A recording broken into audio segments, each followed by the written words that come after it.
السلام علیکم ورحمۃ اللہ وبرکاتہ۔ آج ہم second year class education subject کا تیسرا چیپٹر، جس کا عنوان ہے پاکستان کی تعلیمی پالیسیاں اور منصوبے، اس کا آغاز کریں گے۔ تو سب سے پہلے ہم اس کا تعارف پڑھتے ہیں، اس کے بعد اس میں نظریہ پاکستان کا مفہوم واضح کیا جائے گا، اور پھر قومی تعلیمی پالیسیاں جو ہیں ان کے مقاصد کس بنیاد پہ رکھے جاتے ہیں اس کو ڈسکس کریں گے، اور وہ مقاصد جو ہیں ان پہ تھوڑی سی روشنی بھی ڈالیں گے۔ تو سب سے پہلے ہم جو ہے پاکستان کی تعلیمی پالیسی اور منصوبے، ان کا تعارف کرواتے ہیں۔ یہ روزی روشن کی طرح یہ بات آیا ہے کہ دنیا کی تمام قومیں اپنی امنگوں اور مستقبل کی ضروریات کو تعلیمی پالیسی اور تعلیمی منصوبہ بندی کی بنیاد پر بناتی ہیں۔ تعلیمی پالیسی میں جو مقاصد اور اہداف طے کیے جاتے ہیں ان کے حصول کے لیے منصوبہ بندی کی جاتی ہے، اور منصوبے میں طے کیا جاتا ہے کہ مقررہ مدت کے اندر طے شدہ اہداف کے حصول کے لیے کس قدر وسائل کی ضرورت ہوگی اور ان کا حصول کیسے ممکن بنایا جائے گا۔ تو ہر قوم کے اپنے تہذیبی اور تعلیمی مقاصد ہوتے ہیں، اور یہ ہمیشہ ملکی آئین کے تابع بھی ہوتے ہیں، اور ملکی آئین جو ہے جس تہذیب کو مقصد حیات قرار دیتا ہے وہی اس ملک کی اجتماعی زندگی کے تمام شعبوں کا مقصد حیات بن جاتی ہے، اور ان تمام شعبوں کی افرادی ضروریات پوری کرنا تعلیم کا ایک بنیادی فریضہ بھی ہے۔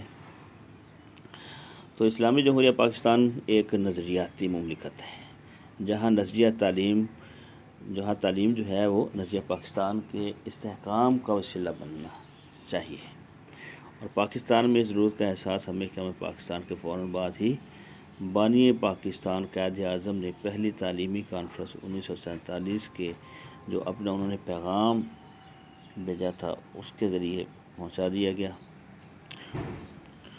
تو پاکستان اسلامی نظریہ حیات کی بنیاد پر قائم ہوا ہے، اور پاکستان کے حصول کا مقصد ہی یہی تھا کہ یہاں زندگی کے تمام شعبوں میں اسلامی نظریہ حیات کو نافذ کیا جائے۔ اس لیے کہ ہمیں پاکستان سے اب تک بننے والی جتنی بھی تعلیمی پالیسیاں ہیں ان میں اسلامی نظریہ حیات کو مقاصد تعلیم کی بنیاد بنایا گیا ہے۔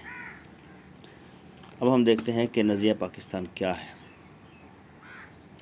تو پاکستان جو ہے یہ دو قومی نظریے کی بنیاد پر معاذ سے وجود میں آیا تھا۔ ہندوؤں اور مسلمانوں کی باہمی کشمکش کی بنیاد نظریاتی اختلاف تھا۔ مسلمان اسلامی نظریہ حیات پر ایمان رکھتے ہیں، جبکہ غیر مسلم اس پر یقین نہیں رکھتے۔ یہی ایمان نظریہ پاکستان کی بنیاد ہے۔ تو پاکستان کا مطلب کیا؟ لا الہ الا اللہ۔ نظریہ پاکستان کا یہ صحیح مفہوم جاننے کے لیے ہمیں لا الہ الا اللہ کا مفہوم سمجھنا بہت ضروری ہے، کہ یہ کلمہ توحید کا بنیادی جز ہے، جس کے معنی ہے اللہ کے سوا کوئی معبود نہیں ہے، اور تمام انسانوں کو صرف اللہ تعالیٰ کے قانون یعنی قرآن کریم کی پابندی کرنی چاہیے، اور اپنی زندگی کو اسوہ رسول صلی اللہ علیہ وسلم کے مطابق ڈھالنا چاہیے۔ تو دنیا میں بسنے والے تمام لوگ دو قوموں سے تعلق رکھتے ہیں، اللہ کے قانون کو ماننے والے ہیں جنہیں ملت اسلامیہ کہتے ہیں، اور دوسرے جو ہیں نہ ماننے والے لوگ ہیں وہ ملت کفر ہیں۔ تو یہی دو قومی نظریہ ہے جو تحریک پاکستان کی بنیاد بنا، اور اسی کی بنیاد پر پاکستان حاصل ہوا۔ اب ہم دیکھتے ہیں یہ کہ مقاصد جو ہیں تعلیمی پالیسیوں میں مقاصد کیا ہوتے ہیں، اور تعلیمی پالیسیاں کیسے بنائی جاتی ہیں۔ تو ہر ملک جو ہے اپنی تعلیمی پالیسی کے مقاصد اپنے نظریہ حیات کے مطابق طے کرتا ہے۔ پاکستان کی تمام تعلیمی پالیسیوں میں بانی پاکستان قائد اعظم کے فرمان کو جو ہے ملحوظ رکھا گیا، اور اسلامی نظریہ حیات کو مقاصد تعلیم کی بنیاد بنایا گیا۔ تو تمام پالیسیوں کے مقاصد میں عمومی طور پر یکسانیت اسی وجہ سے پائی جاتی ہے۔ تو چاہیے تو یہ تھا کہ قومی تعلیمی پالیسی ایک دفعہ طے ہو جانے کے بعد اس کے مقاصد کے حصول کے لیے مختصر مدت کے تعلیمی ترقی کے منصوبے بنائے جاتے، اور حکومت کی تبدیلی کے ساتھ تعلیمی پالیسی تبدیل نہ ہوتی تاہم پاکستان میں بننے والی تعلیمی پالیسیوں میں دیے گئے یکساں عمومی مقاصد کا خلاصہ ہم بیان کر دیتے ہیں۔ تو جو بھی تعلیمی پالیسی بنائی جاتی ہے ان میں کچھ عمومی مقاصد ہیں، تو ہم وہ دیکھتے ہیں مقاصد تعلیم۔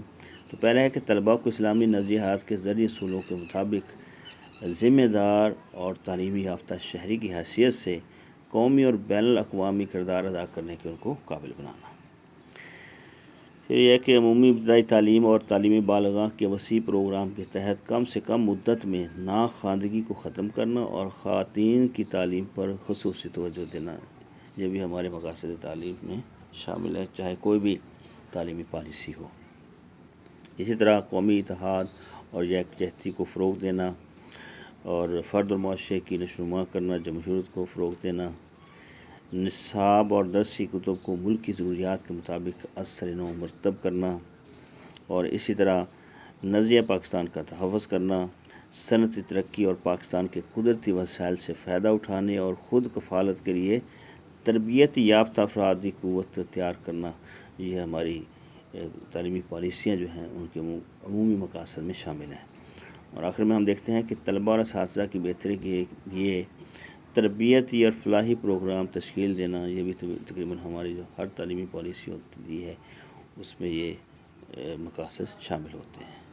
تو انشاءاللہ نیکسٹ ہم پڑھیں گے کہ جو تعلیمی پالیسیاں پاکستان میں پیش کی گئیں ان کے مقاصد کیا تھے اور کہاں تک ان کا حصول ممکن ہوا۔ تب تک کے لیے اللہ حافظ۔